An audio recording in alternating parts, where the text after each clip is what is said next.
great-grandfather started up at Port Arlington and he came out here. His family had been in shipping in England. And he had several little sailing boats running from Port Arlington and Queenscliff up to Melbourne. Sort of, a lot of it carting firewood for bakeries. I was born at Horden Vale on the 29th of December 1918.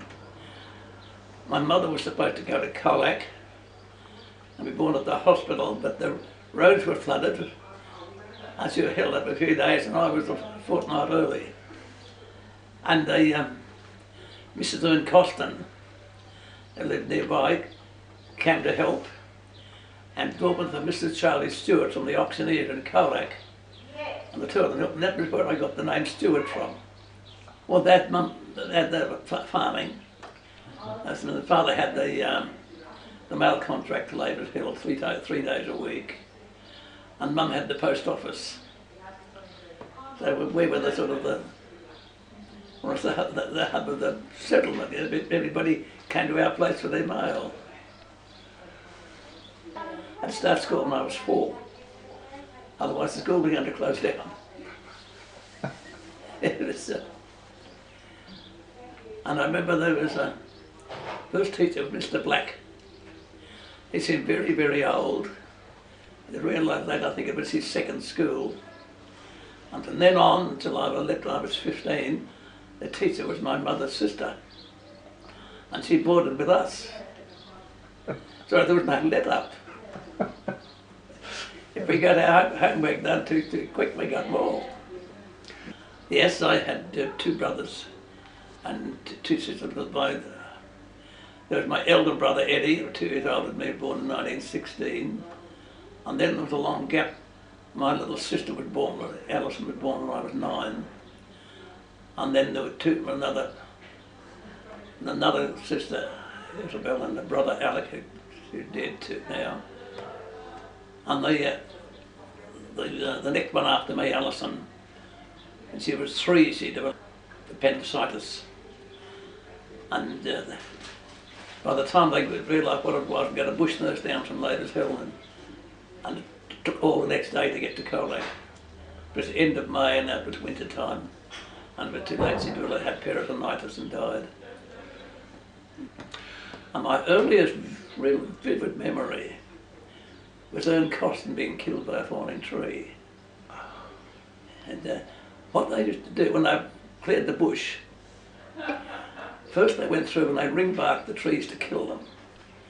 And then when the trees were dying or dead, they cut the undergrowth, the scrub as they called it, and burned that. And then they would heap a lot of the stuff that was on the ground against the dead trees to burn them down. And that's what they were doing. And he said to his son, "We'll have to watch that when they're going to go soon." He said, "Oh, there it goes." And it fell on him. Everybody did their burning in summertime and just hoped it didn't get away. Well, rabbit trapping, shooting rabbits, fishing, Crayfish Bay. Yes. About 1937, the coast teemed with crayfish, and 6 of us yanked one in the hut there one night, and just fishing with hand lines. We took out 120 crayfish and stopped, because we couldn't cope with any more. Either on foot or on horse was the only way to go. Yeah. I remember my father had the first vehicle in the district, had a T-model Ford 1-ton truck. And I remember someone saying, "Look at the size of that thing can carry a ton." Probably about, it would have been about 10, probably about in the 1926, 27, 28, around that area. And then he got a second-hand old Ford Tourer. And when it got too muddy, he would take the mud guards off and he put big chains on. He made big chains, heavy chains, mud chains he put on, and he'd put canvas right over the top and go charging off to Labour's Hill with that. And when he got home, he had planks set up on 40-gallon drums, driving between it, and Brother and I'd have to get up and scrape the mud off the top. In the winter time, it was all with horseback and pack horses. Mm. Oh yes, draft horses. We had a lot of horses. Mm. Yes. I grew up with horses. I loved horses. Well, yeah, different skills today, but you had to be able to make do. Yes. Well, we relied mainly on the bush nurse. There was a doctor at Beach Forest at one stage. I had to get taken up there. I pushed the slug of a bullet up my nose and couldn't get it out. So that meant one day in buggy to Lathers Hill, stay with Watson's, had the store there. My uncle married one of the Watson girls overnight. Into Beach Forest on the train next morning, had the thing out and back to Lathers Hill on the train in the evening and home the next day. And now you'd leave Horden Vale down to Beach Forest in 3/4 of an hour.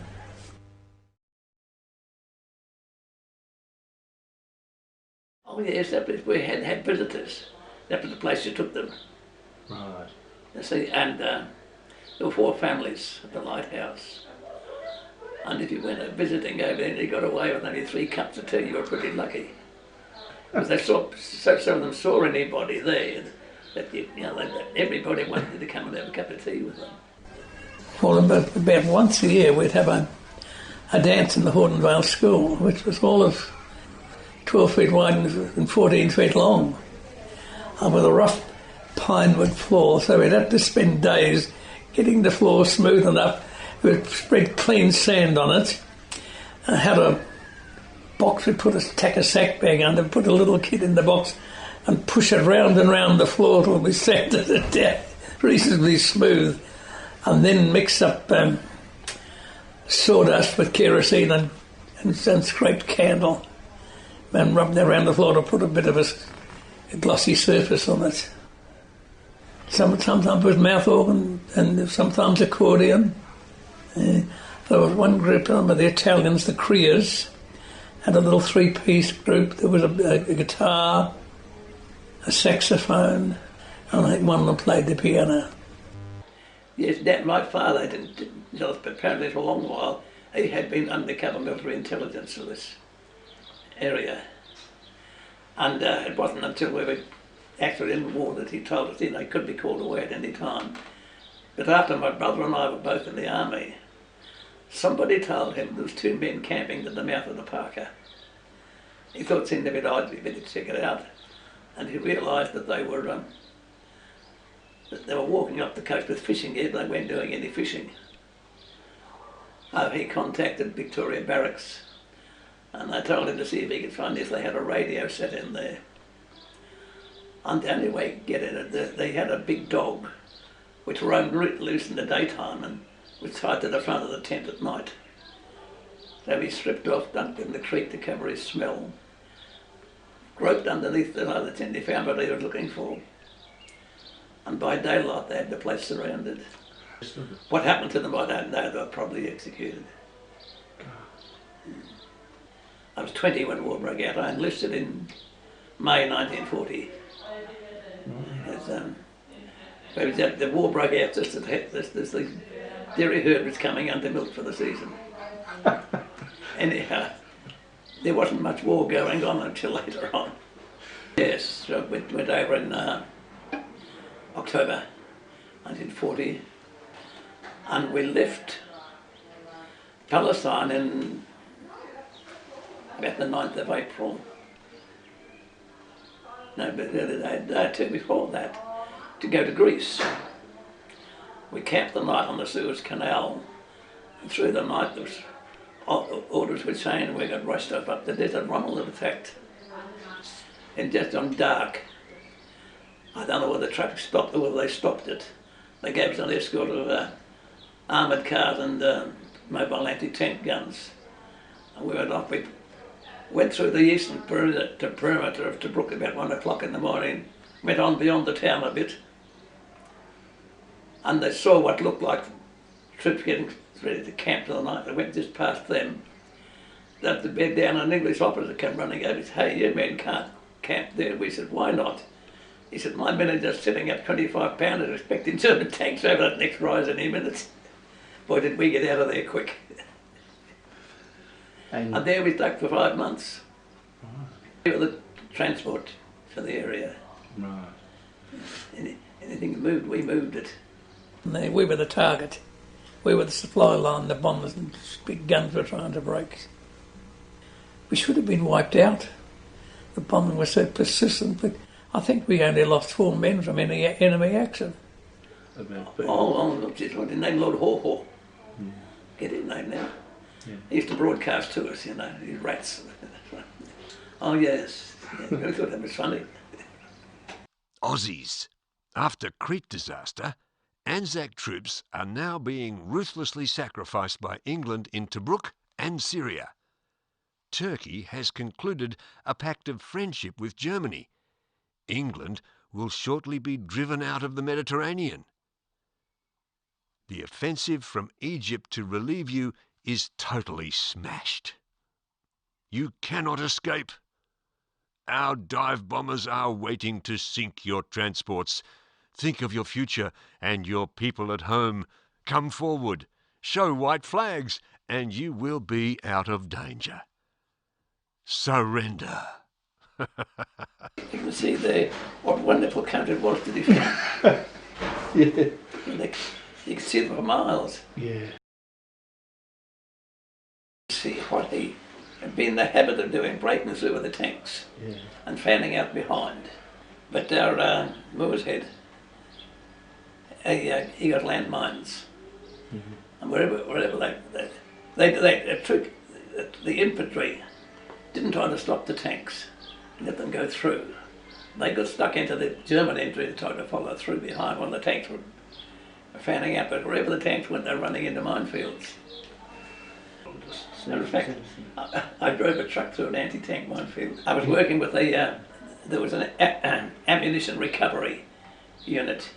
That's a small group of men who specialised in the recovered Italian ammunition. They had lots of it all over, scattered all over the place. And I had to go one road and then along and double back along another one on the side. They're all cut straight across.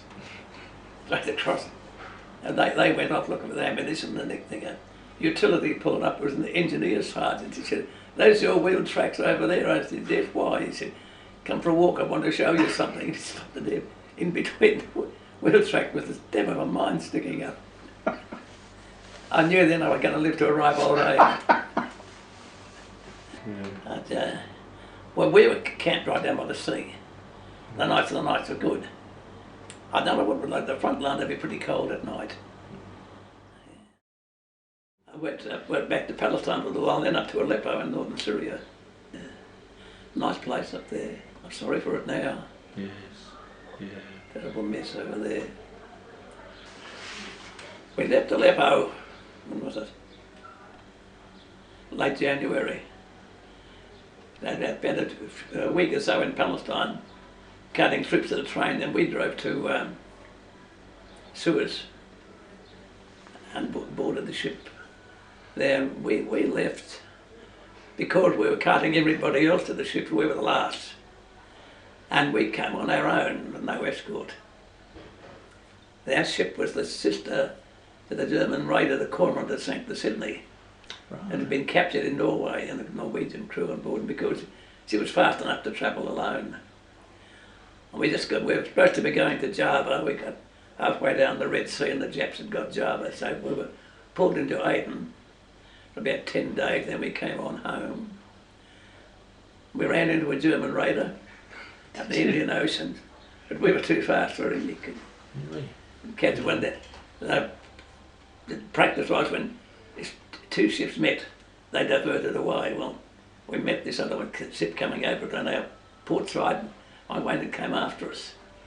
The captain got up in the crow's nest with a telescope, and he came down and said, "Oh," he said, "you see the German ship is, you can't catch us. You've been at sea too long, you're all fouled up." And he was right, he couldn't catch us. We but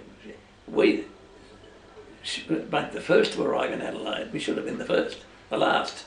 When we got there, there's nobody there. And Churchill, without talking to the Australian government, had diverted the convoy and sent it up to Trincomalee. And Curtin had to do some hard talking to get it released and sent her back home. We went to Mumbai and again he got there 5 days before the Japanese. The Japs didn't know our brigade. We were attached to the 18th Brigade in the desert. And the Japs didn't know the 18th Brigade was there. And they walked in with no, those boys got stuck in. Once they got them sorted out, it took them about 5 days to clean the Japs out. But what had happened, the force that was supposed to come overland had pulled into an offshore island to wait for the right time, and our aircraft caught the barges on the beach and shot them up, and they were immobilised there. It was a nasty country to fight a war in. Yes. Rain and mosquitoes by the million. We married in November 1943, when they came out in New Guinea. We got married on a fortnight's notice.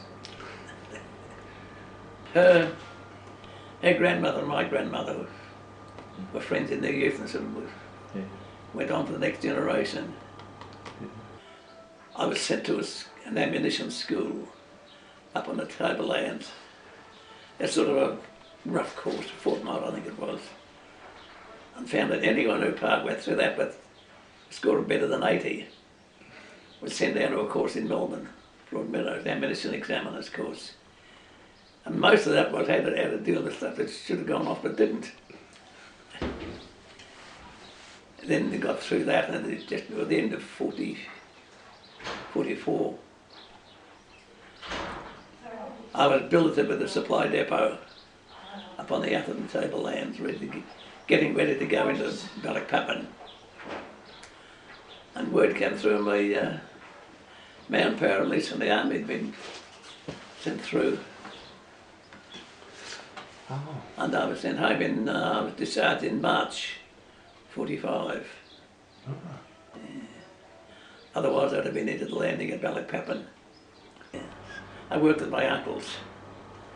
The grade, and then end of 1959, Zon were ready for high school. So we moved to Dandenong. Right. And my wife worked in the medical centre at General Motors, England, for 21 years. She's been running it for 18 years. And I worked in a big timber yard.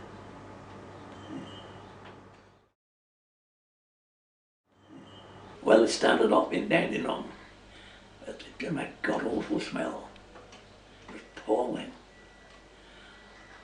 I had an elderly lady, an old widow, lived next door, and most evenings I'd nick out and just check over the fence so everything looked all right. One night I went out, there was terrible smell, so I shut the door and I went and typed out a little ditty. And my wife said, send it into the Dandenong Journal. I did, they printed the bloody thing. They said, when the wind is blowing from the south, it's best to breathe in through the mouth. In order to avoid the smell, it makes me wonder how the hell can those who run our fair old city let us smell so awfully shitty? And they printed the bloody thing. And at the same time, a chap I knew a bit put a letter in the paper asking anyone who was worried or concerned about this terrible smell to come to a meeting. And we started up the Dandenong Residents Action Group, and I was the upfront one for them. They persuaded the council to put together a liaison group from industries, the community, several government departments, the EPA department, the health department, the planning, and got stuck in and I realised there were some pretty nasty things going on. And eventually, after about 4 or 5 years, persuaded them to set up environment improvement plans where each industry that's got a problem, people see it having a problem, they form a working group, a community, industry, EPA and council, chaired by council. And they sort of what they see their problems are and set up a program to improve it. It worked like a charm, worked very well. I retired at 59 because the doctor told me if I didn't get out of work, I'd drop out. But my heart sort of picked itself up quite a bit. Quite a bit. Made his own bypass, showed me later. Yeah. I still got our old house at Clare, and the other son comes down there quite a lot. The daughter lives at Port Arlington. They don't get down much. She's too busy running Port Arlington. Here in the hostel. It's a wonderful place. It really is. I looked at a place in Port Arlington. Looked very nice, and but there were no Christian names, all Mr. and Mrs. You know, I didn't like that. I want to be Stuart. You know, and because I'm related to half of them anyway. My wife died in 2008. And I struggled on, but after about 3 years on my own, I found I wasn't coping with the head, so I came down here in 2011. This will do me for the rest of it.